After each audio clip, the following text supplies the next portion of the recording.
Hey guys, what's happening? Jeff Augustinelli here, founder of the Purposeful Productivity System, life and business strategist, and host of the Next Level podcast. And what I want to talk about today is why getting in touch with anger can be one of the most profound acts of self-love.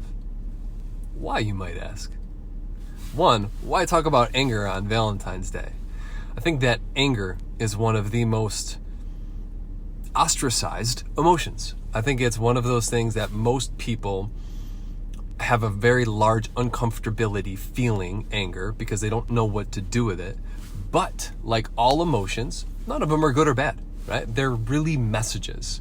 And I think that when we can really understand how to get in touch with anger and acknowledge the message it's sending, that it is one of the greatest acts of self-love. Because when anger is giving us a message, anger is telling us something very important. I'm getting ahead of myself because this is such a big topic, is that if you're angry, right? If I experience anger on a high level in a personal relationship, in a business relationship, in any type of relationship where there's been commitments broken or things agreed to that weren't kept up or promises broken or half-truths or things that just incongruencies, anger says what someone did is not okay.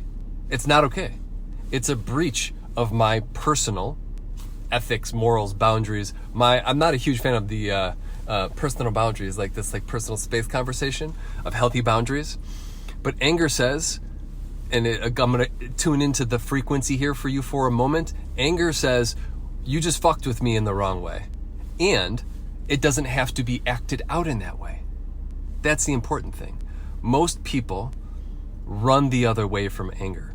When if you can touch anger and you can get the message and you can shape it into what it needs to be, it can be a very useful source of power.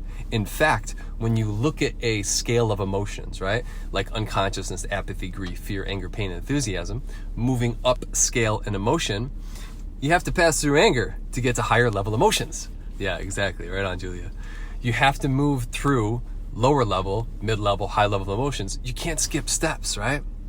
Here's the caveat too. I spent a number of years, almost 10 years in the language game, right? And diving into different forms of language, body language, all different kinds of stuff. And I find that the majority of people that gravitate to NVC, well, I don't want to really name names. I just did. Oops. So certain forms of conscious communication tend to be the ones who are afraid of the emotions the most. Why? Because I was there. I knew it. For me, it was one of those things where it was almost like a way to sugarcoat the emotion, right? And if you can speak consciously, or if you can speak around it, then you don't have to go through it. So why am I talking about anger on Valentine's Day? I'm talking about it because all emotions get to be felt. All emotions get to be experienced. And if you're experiencing anger yourself, or if you're dealing with somebody who's experiencing a high level of anger, the easiest way to diffuse it in yourself and in others is to acknowledge one thing. Would you like to know what that one thing is? All right, I won't leave you waiting. Oh yeah, the bypassing. It's a son of a bitch. So the one thing is to acknowledge that something's been breached. Anger says, you stepped over my shit. You stepped over my boundary, and that's not cool.